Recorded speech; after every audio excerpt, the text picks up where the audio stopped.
इधर गल ते असल आओ झील नहीं होने वहाई वे लाओ दरिया है। वो देखो देखो जी ये दरिया है ताशकंद शहर से आगे ये लोग ना सर पानी में तरसते रहे। अच्छा क्यों? ये देखें पहाड़ों पे उन्होंने जंगल लगाया हुआ है। तो ये हम केबल तार पे जा रहे हैं और जड़ी बुढ़ी नहीं आती मैंने केबल तार लवा दे वे मैं मिन्नतां तेरियां कर दी हैं। जनाब देखें ये शहर का नज़ारा देखें इस टाइम जनाब बिल्कुल सेफ जनाब। कितनी बेहतरीन केबल तार देखो जी इधर देखो हैं। साड़ी की नहीं है साड़ी को फंस जाती कदे तो साड़ी बिजली मुक जाती बत्ती जली जाती। वो देखो जी मस्जिद का मैं आपको इधर से नज़ारा कराता हूँ।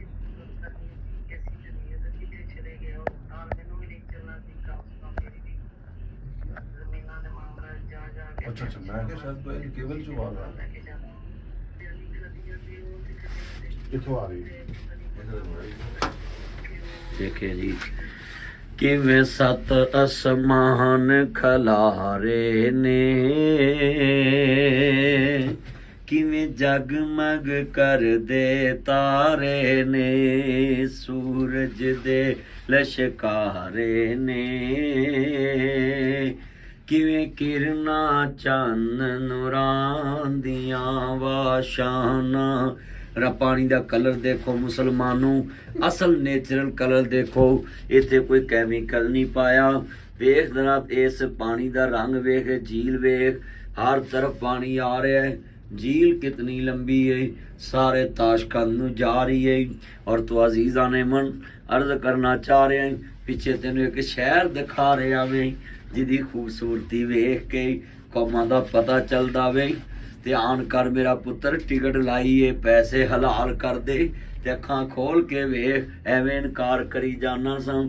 ए कुदरत दे नज़ारे तेनू थल्ले खड़े हो के नज़र नहीं आने सी। केबल धार दा तू क्यों मुखालफ आ जेड़े जोड़े मैं खा लवांगा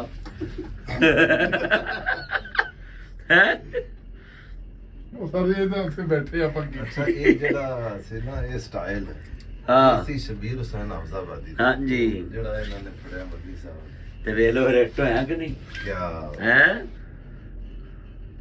तो अजीज़ा ने मन साडे मुल्क दे जालमां ने लोकां दीयां गलियां दे सीवर बर्बाद कर दिते। ਜਿਹੜੀ गली 'ਚ 50 ਘਰਾਂ ਦੀ ਕਪੈਸਿਟੀ ਸੀ 100 ਘਰ ਬਣਵਾ ਦਿੱਤਾ ਹੈ। ਇੱਕ ਘਰ ਤੇ 3-3 ਮੰਜ਼ਲਾਂ ਬਣ ਗਈਆਂ ਨੇ ਮਗਰ ਸੀਵਰ ਉਹ ਪੁਰਾਣੇ ਚੱਲ ਰਹੇ ਨੇ। ਫਿਰ ਆਂਦੇ ਨੇ ਮੁਲਕ ਬੜੀ ਤਰੱਕੀ ਦੇ ਅੰਦਰ ਹੈ ਉਹਨਾਂ ਆਪਣੇ ਘਰਾਂ ਦੇ ਲਾਗੇ ਚੰਗੇ ਸੀਵਰ ਪਾ ਲਏ ਨੇ। ਆਪਣੇ ਘਰਾਂ ਦੇ ਲਾਗੇ ਉਹਨਾਂ ਬੜਾ ਕੁਝ ਬਣਾ ਲਿਆ ਵੇ।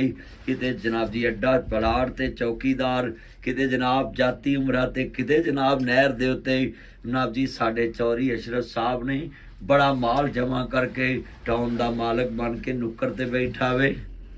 इधर हावत साहब भी माल जमा करी जा रहे ने टाउना बनाई जा रहे ने। केबल तार कित्थों तक जाएगी ये तो हुण उत्थे पहुँच के ही पता लगेगा।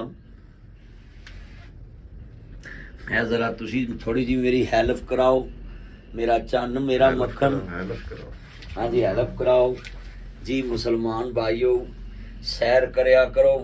मेरे नबी ने फरमाया जमीन दी सैर करो तानू अल्लाह दियां कुदरत दियां निशानियां नजर आउंदियां।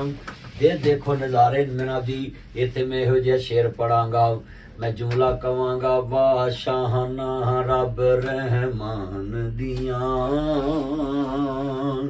नहीं लोड़ा किधरे जांदियां किवें सत असमान खलारे ने किवें जगमग कर दे तारे ने सूरज दे लशकारे ने किवें किरना चंद्रां दियां वाशां रब रहमान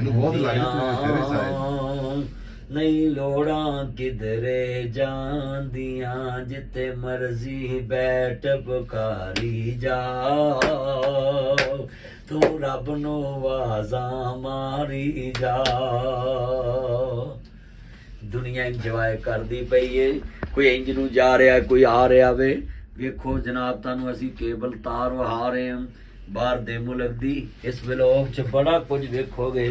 ਇਧਰ ਦੁਨੀਆ ਵੇਖੋ, ਇਧਰ ਜਨਾਬ ਝੀਲ ਦੇਖੋ, ਉਹ ਵੇਖ ਅਸਲ ਤੇ ਉਹ ਅੱਗੇ ਜਾ ਕੇ ਜੇ ਝੀਲ ਵੇਖੋ, ਉਹ ਮੰਜ਼ਰ ਵੇਖਣ ਵਾਲਾ ਸੀ। ਤੁਸੀਂ ਉਧਰ ਗਏ ਹੀ ਨਹੀਂ। ਮੈਂ ਤਾਂ ਕਹਾਂਗਾ ਦੱਸੋ ਯਾਰ, ਵੇਖ ਲਓ ਉਹ ਵੇਖੋ ਹੈ ਕੈਸਾ ਮੰਜ਼ਰ ਸੀ। ਉਧਰ ਵੇਖੋ ਪਾਣੀ ਦਾ ਕਲਰ ਵੇਖੋ, ਜੈਨੂਇਨ ਕਲਰ, ਉੱਥੇ ਹੀ ਜਾਣਾ ਜੈਨੂਇਨ ਹੈ। ਸਰ ਜੀ ਅੱਗੇ ਚੱਲਦੇ ਨਾ। ਬੜੀ ਹਾਈਟ ਹੈ ਦੇਖੋ ਜੀ, ਬੜੀ ਹਾਈਟ ਹੈ। ਹੈ। ਆ ਵੇਖੋ ਜੀ, ਆ ਵੇਖੋ ਕਿੱਡਾ ਵੱਡਾ ਪਿਲਰ ਹੈ। ਤੁਸੀਂ ਨੋਟ ਕਰੋ, ਇਹ ਕਾਬਲਿਆਂ ਤੇ ਖੜਾ ਪਿਲਰ। ਲੇਕਿਨ ਸਾਡੇ ਨਾਲ ਬਹੁਤ ਅੱਛਾ, ਉਹ ਤਾਂ ਫਰਕ ਹੈ। ਹਾਂਜੀ, ਇਹ ਬਹੁਤ ਸਾਰੀ ਕੀਮਤੀ ਜਿਹੜੀ ਇਹ ਸਭ ਤਾਰ ਕੁਝ ਮੈਂ ਡਰਦਾ ਨਹੀਂ ਪੈਂਦਾ ਹੈਗਾ। ਹਾਂ। ਤਾਰ ਹੈ, ਇਹਦੀ ਮੋਟਾਈ ਪਤਾ ਨਹੀਂ ਉਹ ਖੜ ਖੜ ਕਰ